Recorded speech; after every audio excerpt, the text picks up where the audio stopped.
What's up, guys? This is the start of 7-1. We started with a Desmos activity, so you can go to student.desmos.com and type in the code that your teacher should have emailed you. If they didn't, send them an email and get the code from them. Do that. It takes maybe about 10 minutes.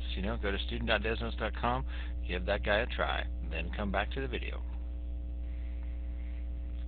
Alright, so we did the Desmos activity, and it was a nice little situation to where you could talk about a constant rate of change, like what was happening to Benita, and the exponential growth in that case, which happened to Avi, because she was making basically no money for a while, and all of a sudden it shot through the roof. So Avi did one of these for her equation, to where we do y equals the original starting amount, which she got a penny, and then her money was doubling every time, and we'll do that to the x power. And the truth is, in this problem, it's actually x minus 1, and that's because this is a discrete graph, and most of the time when it's a discrete graph, we need to do a little x minus 1, because check it out. It's like on the first day she was there, because that's what x stands for, we'd have to put 1 in for x, and then we would say, okay, 1 minus 1 is 0. So you'd take 2 to the 0th power, and that's 1, and take that times the penny. So there you go, she got her penny. So most of the time it's x if it's a continuous graph, but if it's a discrete graph, usually you do a little x minus 1. We'll talk about that as the chapter goes along. But for Benita, she was getting that constant rate of change of $100 a day, and so every day times $100. So on the first day she got $100. On the second day, $200. And when was Avi's payment the better option? Like from the 19th day on. From the 19th day on. It's like you can see here's the 18th day. Still, the blue graph is getting more, but on the 19th day he gets paid more, and then it just starts jumping through the roof. So cool. Today is exponential graphs in that case, and the real thing is to tell how is a graph exponential is we've got an equation like this. I kind of like to modify it a little bit to what we're going to do next class period. There's sometimes an a value, and the a value is your vertical dilation and stuff, but to make it exponential, that variable of x is up in the exponent. That's why it's an exponential graph. And to tell if it's exponential growth or exponential decay, I go old school on you and bring up some Megan Trainor. It's all about that base. If that base is bigger than 1, it's going to be an exponential growth. So that's what part A is asking us here, is like, here's the graph. First, I would like us to recognize that it is exponential, right? It's got x up in the exponent. And the base is the number that's being raised to the x power. Since that guy's bigger than 1, this is totally exponential growth. And that's how we'll say it. The base is bigger than 1, but we'll do it in math language. We'll say the base is bigger than 1. It can't even be equal to 1. It has to be bigger than 1. So what I'd like us to do is make a table of values, and we'll just pick some x values. I usually go from -3 to +3. Get these guys out. And truthfully, I like to start right here because we're going to discover the parent function here for the exponential growth guy.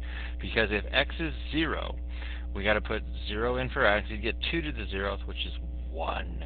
This is a critical value for the exponential dude. Then if we put 1 in for x, 2 to the first is 2, and 2 to the second is 4, and 2 to the third is 8. Let me get rid of that scratch mark that I just made there. Is 8. And 2 to the fourth is 16. Like, you can keep going and going. It's that exponential pattern that was happening to Avi's money. But here's the cool part, is finding these negatives. We're going to go back to like the chapter we did way before Christmas. And if I put -1 in for x, you don't have to write this down. You can just watch. But if I do 2 to the negative first, remember the negative exponent means we're going to reciprocate that base. So it's actually like 1/2, and now that exponent becomes positive to the first power, which is of course 1/2. And notice these numbers are reciprocals of each other. If I did that again, if I wanted to put -2 in for x, I'd get 2 to the -2. Well, bro, that negative exponent means reciprocate the base, and now it's raised to the second power, and that totally is 1/4. So 1/4 right there, and would you notice that these guys are reciprocals of each other. So there is a pattern here that this dude, since he's 8, this is going to be the reciprocal of it, and that is when the a value is 1, that happens. This number in front of the base, he's just a 1. If there's some other number there, it doesn't quite work that way, but we're kind of cheating a little bit. And notice what happens if you kind of work backwards. It's like the numbers, even though this is exponential growth, I like to think backwards here. The y values went from 8 to 4 to 2 to 1 to 1/2, 1/4, 1/8, then 1/16, 1/32, 1/64, 1/128. I could go on forever and ever and ever and ever. Those numbers are never going to mathematically reach 0. So we get what's called an asymptote, and it's actually a horizontal asymptote. And he's over here at y equals 0, because that's what those numbers were getting closer and closer and closer to. And you'll see that when we graph these points. But take a straight edge, draw this guy, and put a little HA for horizontal asymptote. That's a funny word. I think you've heard it before, though. And tell me where it's at. Put a colon and say, hey, it's at y equals 0. So now we can plot these points to make our exponential graph. So plotting the points. I like to plot 0, 1 first, but first I want to see if I can even make it. You know, sometimes we got to change our scale. The biggest y value we got in our chart is 8, and I got 9 spaces available if you count those out. So I don't need to change the scale, but on some of these we will today. So 0, 1 is a magic point, and then 1, 2, 2, 4, 3, 8. And you can see already that those do not have a constant rate of change. Like a linear graph, there is a different rate of change between those 2 points. Then we get over here into wacky land. When x was -1, we have to plot -1/2, and then -1/4, and then -1/8. And here you can see where that asymptote's coming into play. These dots, if we kept going, are going to get closer and closer and closer to y equals 0, but never ever touch it. So we'll freehand this guy together. It's never going to touch that asymptote. 90s joke for you. It's like MC Hammer. Can't touch it. And we're going to just get bigger and bigger and bigger as we go. So we already had this figured out. It was an exponential growth. The domain, remember, we can read from left to right. So if I put my straight edge way over here at -infinity, would the graph run into it? You bet. And as I move to the right, it's touching, touching, touching, touching, touching. We're just doing domain, and that thing's going to keep moving right. So the domain is totally all real numbers, from -infinity to +infinity. And the range, if I go low to high, it's not touching the graph, not touching the graph, and there's that asymptote. It's still not even going to touch it, but right as soon as we get above it, right? So since that asymptote is at 0, that's our boundary, but he's not included. And then that thing's going to keep going higher and higher and higher and higher, all the way up to infinity. Our asymptote, it was a horizontal asymptote, so I like to put this because we'll get some vertical asymptotes in some other graphs we do. It was at y equals 0, and then it's time for the end behavior. The end behavior, if you remember, it starts out with this generic phrase: as x approaches -infinity, f of x approaches blank, and vice versa down here. So you can pause the video if you need to. I'm going to go pretty fast on the rest of these problems because you can pause. But remember, these are the ends. And this guy right here is as x goes to -infinity, so that's like the left end as x goes to -infinity. They want to know where y's going. Well, where was this guy going? He was getting closer and closer to 0. That's where that thing was approaching. And as we move to the right, what's happening to the y values? Well, this end is going all the way up to +infinity. So I could write that a little bit better. So there's our end behavior of those guys. So this was an exponential growth because the base was bigger than 1, and notice, meow, meow, meow, he was increasing as we read from left to right. If we go to the back side, we want to know what kind of graph this is. Well, he is definitely exponential because of the variable being up in the exponent. And now Megan Trainor says, to tell if you're a growth or decay, it's all about that base. Since that base is not just less than 1, but we have to say it's between 0 and 1. So that's why it's an exponential decay. So people always say, oh, if the base is less than 1, that's exponential. Well, it has to be bigger than 0 also, because if it's negative, it's not going to work out right. So the base is between 0 and 1, and we'll make our cool little chart again. So these numbers are the standards, and I like to start if x is 0. We get that very critical point. Anything raised to the 0th power is 1.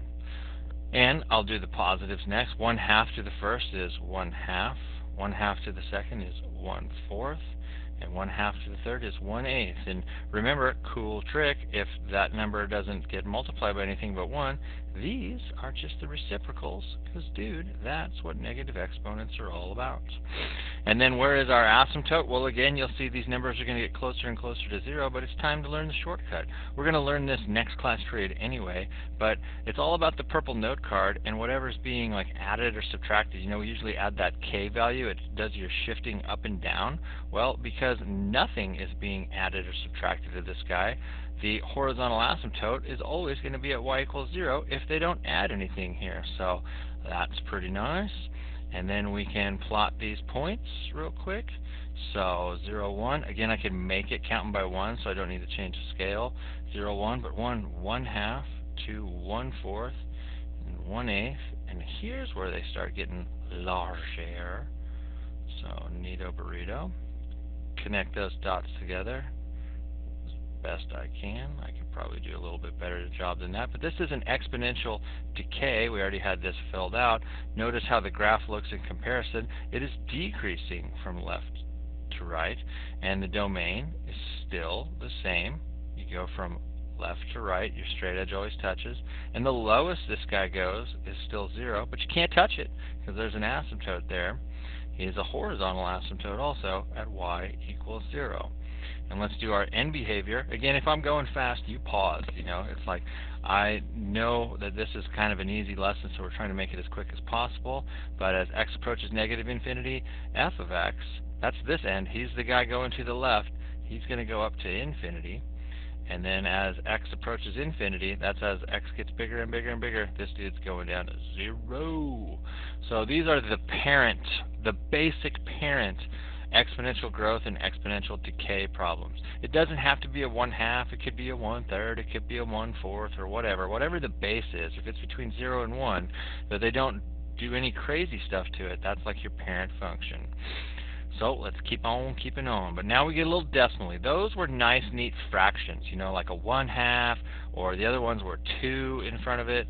So when they have clean old numbers, we didn't really use our calculator much to do that problem. But when we go over to they got a decimal, we'll use a decimal. So what we'll do is we'll do our standard x values.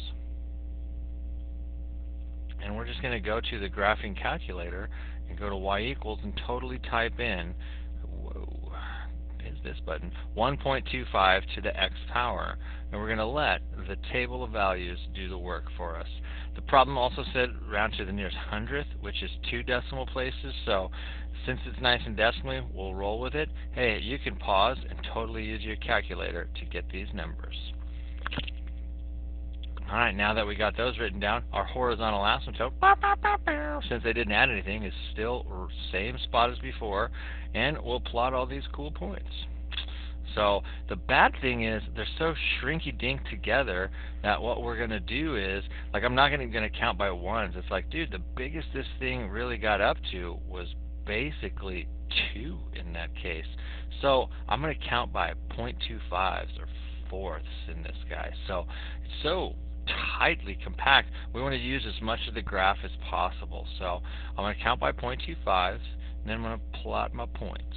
So, excuse me, plotted my points and connected them together. And again, I know I'm moving fast. You can do this. It's just plotting points. But notice that the growth of this, it's still an exponential growth, because the base is bigger than 1. We haven't figured that out yet. We probably should have. It's still an exponential growth, but it's not growing near as fast because the base is closer to 1. Like, when we did the doubling, when the base was 2, that thing went whoo through the roof. And then the closer that base is to 1, the slower the growth. If we had a base of 3, that thing's going to extremely shoot up. And the bigger the base, the faster the growth in that situation. So, but it's got to be bigger than 1. So a base of 1.01 is going to be a very, very slow growth in that case. So let's do our domain and all of that good stuff. It's always pretty much the same. If we're not going to add or subtract, the domain is still negative infinity to positive infinity. And yes, this thing will get closer and closer and closer to 0, but not on our graph because it's just kind of such a weird base. And it's our end behavior that we got to fill out. So again, pause if you need to. See what you get on these two. As we go to the left, this thing's going to 0. He's going towards the asymptote, my friends. And as we go to the right, that dude's going to infinity. Cool. So, hey, I think we get it, but there's just one more, a little weird guy. Dude, they totally put a times 2 in there. So let's see how that affects our graph. They also use a fraction. Let's determine if it's exponential growth or exponential decay. It is exponential because of that.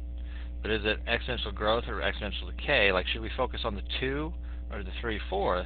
Well, according to Megan Trainor, it's all about the base, right? It's about the base being between 0 and 1. So this is exponential decay. And that's how we'll say it. The base is between 0 and 1. Then this times 2 is going to do some vertical dilations to it. So since they used a fraction, it's not like that first one where they used a 1/2. When the numerator of your fraction isn't a 1, we can probably just punch this guy in our calculator and see what we get for decimals. So we'll do 2 times, the 3/4 needs to be in parentheses. Yes, you could use 0.75 if you really wanted to, but get one of these and go to the table, and we will round to hundredths like they did before. So I'll let you do that. We'll do from -3 to +3 again. So there they turned out. And we'll make our graph. We'll see that on the y values, we got to get up to pretty much 5. So what I think I'll do this time is just go like every other one. So like I'll count by 1/2. So 1, 2, let's see if we can make it 3, 4. And it's, that's pretty close. That 4.74, it's not too far off the graph, so I'm fine with that. Don't forget to put your asymptote first. So we had a horizontal asymptote, and I know I went fast, but you can make that graph by plotting these points, these exponential decay. Again, you can pause real quick to answer these questions and check them with mine. So we had this already. The domain is still all reals. The range is still from 0 not included up to infinity. And the same old horizontal asymptote. We didn't add or subtract anybody, so it's at 0. And the left end is going up to infinity, and the right end is going down to asymptote town at 0. So, man, that was kind of quick at the end. Let us know if you have any questions. It's a basic day. And, hey, yeah, have a good one.